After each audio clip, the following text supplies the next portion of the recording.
इससे ज़्यादा चेंजेस नहीं होंगी। अच्छा मैच देखने को मिलेगा क्योंकि पाकिस्तान ने जो प्लेइंग 11 खिलाई है मेरे लिए थोड़ा सा सरप्राइजिंग इसलिए है कि नाफे नहीं है। मैं 3 फास्ट बॉलर इसमें देखना चाह रहा था। ओके। पाकिस्तान 2 लेफ्ट आर्मर के साथ गया है, तो आप एक ऑलराउंडर कम करके एक फास्ट बॉलर खिला सकते थे या फ़हीम अशरफ को आप चांस दे सकते थे। तो अगेन मेरे ख्याल से पाकिस्तान ये तीनों मैचेस में डिफरेंट कॉम्बिनेशन ट्राई करेगा as far as the bowling is concern. हम पहले इसको कह रहे थे कि हमारी प्रैक्टिस सीरीज है। प्लेइंग 11 बताइए। साहिबजादा फरहान, ओके। साइम अयूब, बाबर आजम, सलमान अली आगा, ठीक है। फखर जमान 5वें नंबर पे, उस्मान खान, शादाब खान, 9 ख्वाजा नाफे, ओके। मोहम्मद नवाज, 9 राणा साहब, शाहीन अफरीदी, सलमान मिर्जा और अबरार अहमद, 2 पेसर्स जैसे हमाद भाई ने कहा, दोनों लेफ्ट आर्मर्स। अबरार हमारा एक्सप्रेस आ गया, स्पिनर आ गया जी। नवाज स्पिनिंग ऑलराउंडर, शादाब हमारे आगा जी भी कर लेते हैं, साइम अयूब भी हैं, साइम अयूब भी कर लेता बॉलिंग। ऑस्ट्रेलियन स्क्वाड के अगर कहें तो ट्रेविस हेड आज की कैप्टन है, captain. Matthew Short, Cameron Green, Matt Renshaw, Cooper Connolly, Mitchell Owen, Josh Philippe, Jack 2 Edwards players का डेब्यू डेब्यूटेंट हैं ये, जेवियर बार्लेट, एडम जैम्पा और माली बिर्डमैन एक और डेब्यूटेंट जो कि 140 प्रति घंटा की रफ्तार से ज्यादा पे गेंदबाजी करते हैं। तो गजाल शाहीन को खिलाना ठीक है, उसको मैं सेकंड या थर्ड के अंदर नहीं था लेकर जाना चाहिए। पहला खिलाना है, सेकंड या थर्ड में रेस्ट दे दें, किसी और को कर ले try, it doesn't really matter. अब वो फिट है तो उसको खिलाना खिला ले, पहले खिलाएं तीसरा खिलाएं।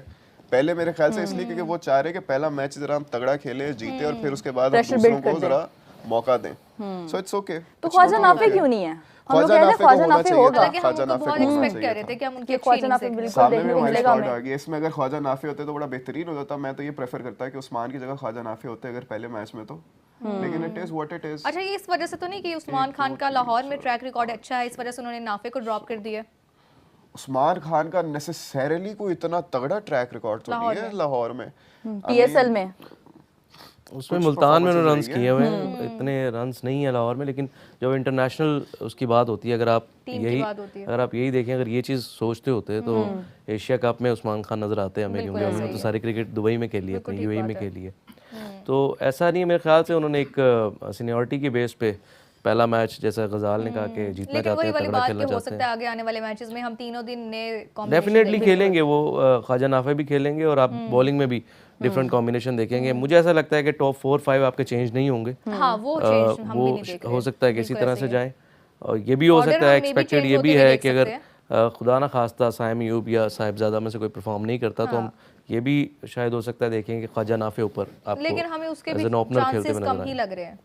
देखिए माइक हेसन की अगर आप बात करें तो वो मुझे तो बड़े पसंद है, क्योंकि फैसले उनके थोड़े दिलेर होते हैं, थोड़े समझ नहीं आते लोगों को, लेकिन वो उस तरह से हैं कि वो चांसेस लेते हैं। और आपको ये खाली ये नहीं कि इस सीरीज में नजर आएंगे, आपको वर्ल्ड कप में भी वो इस तरह के पंगे करते हुए नजर आएंगे। लेकिन ये पंगे करना सही होगा इतने क्रूशियल टाइम के अंदर? खास तौर पे होता है समटाइम वो, और खास तौर पे हमने ये पंगे पिछले साल में बहुत किए हैं और हमने देख लिया उनका रिजल्ट भी। एशिया कप में समटाइम ऐसा होता है कि वो आपके हक में फैसले नहीं जाते, समटाइम्स होता है ऐसा। लेकिन अभी आप देखें रिसेंट जब से माइक हेसन ने ज्वाइन किया हुआ पाकिस्तान क्रिकेट टीम को, तब से मेरे ख्याल से पाकिस्तान अभी ज़्यादा विनिंग साइड पे है। एक एशिया कप को आप निकाल दें, वो भी ऑलमोस्ट हम जीत गए थे, तो उससे पहले ट्राई सीरीज़ जीती आपने, उससे पहले आपने सीरीज़ जीती, फिर आपने 2 सीरीज़ उसके बाद जीती। तो मेरे ख्याल से अच्छे एक ट्रैक पे है पाकिस्तान क्रिकेट। और अच्छा, ये वाले मैच तो हम डिस्कस करते ही रहेंगे, अभी हमारा मैच भी चल रहा है साथ ही साथ। बिल्कुल, बहुत टाइम है, शाम तक बैठे और ये डिस्कस होता रहेगा। न्यूजीलैंड और इंडिया के मैच के हवाले से थोड़ा सा वो भी डिस्कस कर लेते हैं। कल हमने न्यूजीलैंड का वापस से कमबैक देखा है, एक T20 में उनको जो क्लीन स्वीप था, फिर उसके बाद एक अच्छा उनका कमबैक है। उस परफॉर्मेंस को आप कैसे देखते हैं? देखें, रन्स बोर्ड पे होना हमेशा ही फ़ायदेमंद होता है। एक गो उन्होंने 208 चेस करवाई सीरीज़ में, लेकिन अब जिस तरह से बैटिंग की है 50 रन्स उन लोगों ने से हराए हैं जी, डैरल मिचेल ने जिस तरह से बैटिंग की है डेथ ओवर्स में बुमराह के अगेंस्ट, तो कहीं ना कहीं मुझे ऐसा लगता है कि हाफ फिट बुमराह खेल रहे हैं। मैंने पहले भी ये कहा था। अच्छा। शोएब अख्तर ने ये बात कही थी कि जब उनको कमर का इशू होगा, जो उनकी इंजरी रही है बैक की, अगर वो उस पर रिकवर नहीं कर पाएंगे, अगर वो इतना, हालांकि उन्हें 1 साल का रिहैब में वो रहे हैं, लेकिन स्टिल अभी अगर हम बात करें तो वो वाला जो एक स्ट्रिंग होता है ना बुमराह की बॉलिंग से, वो नज़र नहीं हमें आ रहा। अच्छा, मतलब आप कह रहे हैं कि उनकी इंजरी के बाद से वो दोबारा से वो वाला स्पार्क अभी तक वापस नहीं आया। जी एग्जैक्टली। अच्छा, ये वाला पैटर्न तो हमने पाकिस्तानी टीम में भी बहुत ज्यादा देखा है। लेकिन पाकिस्तान टीम में ना, मैं आपको बताता हूँ, पाकिस्तान टीम में हम डिपेंडेंट नहीं रहते किसी भी बॉलर पे। अच्छा, आप देखें शाहीन अफरीदी अगर लेकिन शाहीन पे हम लोग हमेशा से डिपेंड कर रहे हैं। शाहीन पे हम यही इस चीज़ से हम बड़ी जल्दी निकले ना, मैं आपको ये बता रहा हूँ कि शाहीन अगर हमें पहले ओवर में विकेट देते थे तो पाकिस्तान जीता था। फिर ऐसा होना शुरू हुआ कि उनको विकेट्स नहीं आना शुरू हुई, फिर इंजरी भी हो गई, फिर वो टीम से ड्रॉप भी हुए, टीम जीती भी। बुमराह के इंडिया के सीन में ऐसा नहीं है, मतलब आप उस केस में ऐसा नहीं है। बुमराह पे रिलाई करती है इंडिया की टीम बहुत ज़्यादा। अब हर्षित राणा को आप ले लें, वो तो रिप्लेस नहीं कर पाएंगे, अर्शदीप सिंह उस तरह से रिप्लेस नहीं कर पाएंगे। जैसे नसीम शाह थे 2023 के वर्ल्ड कप में नहीं थे, उनके बाहर होने की वजह से हम कितना ख्वार हुए थे, उस तरह से हमारा कॉम्बिनेशन नहीं बन पाया था। तो ये वाली बात तो हम इसको बैक कर सकते हैं ना कि हमारी टीम अक्सर औकात एक प्लेयर के ऊपर डिपेंडेंट होती है। नहीं देखें, मैं वही आपको बता रहा हूँ ना, आपने बड़ी जल्दी उसको ओवरकम किया। अच्छा, जब शाहीन अफरीदी के ऊपर डिपेंडेंट थे, नो डाउट, पावर प्ले में आपको विकेट्स देते थे, पाकिस्तान डोमिनेट करता था, नसीम शाह अपनी बॉलिंग से कंटेन करते थे, उसके बाद आउट करते थे। जब सलमान मिर्ज़ा का इंक्लूजन हुआ, फिर वसीम जूनियर को चांसेस मिलना शुरू हुए, उसके बाद अहमद दानियाल हैं पीछे, हमें ये पता चल गया कि हम किसी एक प्लेयर पे डिपेंड। फिर आप रिजवान और बाबर की मिसाल ले लें, तो उन्होंने इतना अरसा ओपनिंग स्लॉट को उन्होंने संभाले रखा, पाकिस्तान जीता भी उसमें काफ़ी, बेशक वो स्ट्राइक रेट के बड़े डिबेट होती रही हैं, लेकिन पाकिस्तान जीता रहा। फिर हमने बड़ी जल्दी उसको भी ओवरकम कर लिया, हमने बाबर और रिजवान के बगैर सीरीज खेली, जीती भी। हमने वसीम जूनियर को ऑन एंड ऑफ ही खिलाया, उसके ऊपर हम लोग इतना ज्यादा रिलायबल नहीं रहे, लेकिन वही आपको बता रहा हूं ना कि नसीम और शाहीन के ऊपर रहे हैं डिपेंडेंट। वही हुआ ना कि जब आप उनको लेके आते थे वो आउट करके देते थे, आप उनको लेके आते थे वो आउट करके देते थे। हारिस रऊफ पे इन्वेस्टमेंट बड़ी ज्यादा रही है पीसीबी की, कंसिस्टेंसी जितनी उन पे मिसाल बैठती है ना, किसी पे नहीं हमारे प्लेयर पे बैठती, नहीं बैठती है, एक पे बैठती है उनसे भी ज्यादा। साइम अयूब, राणा साहब, साइम देखें, साइम अयूब जब टीम से बाहर गए हैं ना, तो अपनी परफॉर्मेंस की वजह से नहीं गए थे। बॉलर्स की बात करें ना, अभी हम वो बैटिंग और बॉलिंग वाले कॉम्बो की, ऑलराउंडर की बात नहीं है। हारिस रऊफ पे आपकी बात बिल्कुल सही है, जिस तरह से उनको चांसेस मिले हैं, वसीम जूनियर को अगर उस तरह चांसेस मिले होते तो शायद वो एक मैच विनर बॉलर बन के निकलते, जो कि वो हैं भी।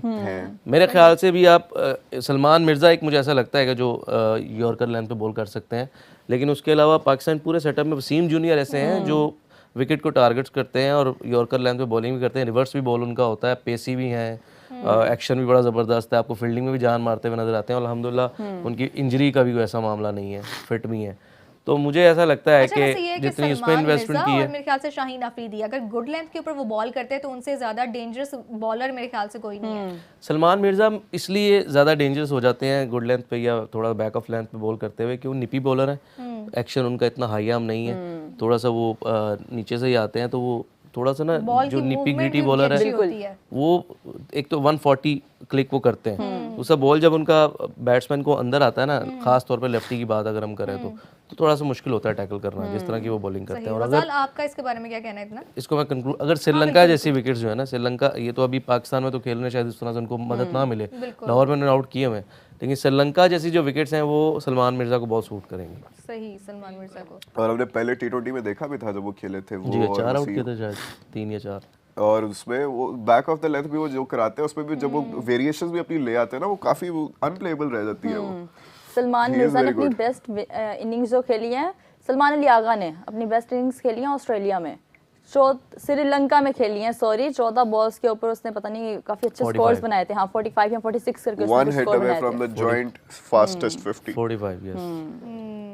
चलें जी, हमारा मैच स्टार्ट हो चुका है, हमारे दोनों प्लेयर्स मैदान में उतर चुके हैं। और कौन कौन से ये दो प्लेयर्स हैं? It's mister Saim Ayub and Sahibzada Farhan मुकद्दस।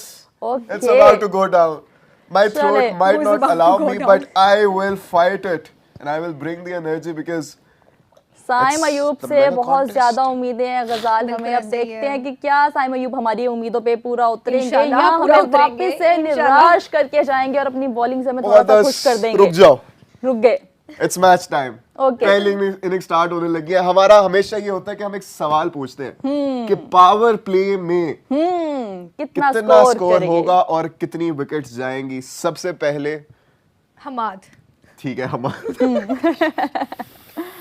55 without any wicket. Without 55 without ये मेरी दिल की चाहत है। एनी विकेट ठीक है अच्छा। मेरे ख्याल से 50 हो सकते हैं। 50 no wickets. No wickets. No wicket, सारे बड़े होपफुल है। नो विकेट होंगी तो फिर इससे बड़े ज्यादा रन। नहीं मैं इतनी ज्यादा उम्मीदें नहीं अच्छा, लगाऊंगी। ये हमारे ये वाले ओपनर्स चल जाते हैं और होपफुली मेरे ख्याल से चलेंगे। ये हम आप बताइए, रियलिटी चेक थोड़ा सा हम लोग देते हैं और मेरे ख्याल से 1 विकेट जाएगी और 50 के करीब हाँ 55 चलो कर लो, लेकिन 1 विकेट जाएगी हमारी।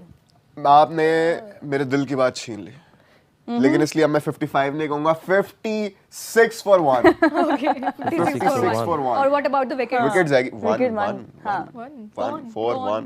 एक बुरे स्टैट, जो मर्जी चला जाए। एक बुरे स्टैट अल्लाह बताऊं ना करे आपको, कोई भी पाकिस्तान के लिए एक बुरा स्टैट। जी जी। एक बुरा स्टैट ये है कि जब भी किसी ने डेब्यू किया ना पाकिस्तान के वो अगेंस्ट, विकेट लेता है। ओह एग्जैक्टली। ये वो एक स्लिप रखी हुई है। और यार पहली बॉल पे फर्स्ट बॉल पे आउट, फर्स्ट बॉल पे फर्स्ट बॉल पे पहला आउट पाकिस्तान का हो चुका है और हमने अभी बोला था कि एक आउट होगा और साहिबजादा फरहान आउट हो चुके हैं। बॉल रुकी। पहली बॉल पे। अच्छा मुकद्दस आपकी प्रेडिक्शन ठीक हो गई है। मेरी प्रेडिक्शन ठीक हो चुकी है। पहली बॉल के ऊपर साहिबजादा फरहान आउट हो चुके हैं और 0 स्कोर साहिबजादा फरहान ने बनाया। हम लोग अभी बात कर रहे थे कि पावर प्ले के अंदर इंतहाई विकेट जाएगी कि नहीं जाएगी और हम लोगों ने सोबी ने बोला था कि 0 और मैंने कहा था 1 विकेट जाएगी। मुकद्दस उन्होंने बहुत ज्यादा आपकी सुनी है, मेरे दिल पे लगी है उनके जाके। और बहुत इजी शॉट था, बहुत इजी शॉट था, बहुत ज्यादा इजी शॉट था।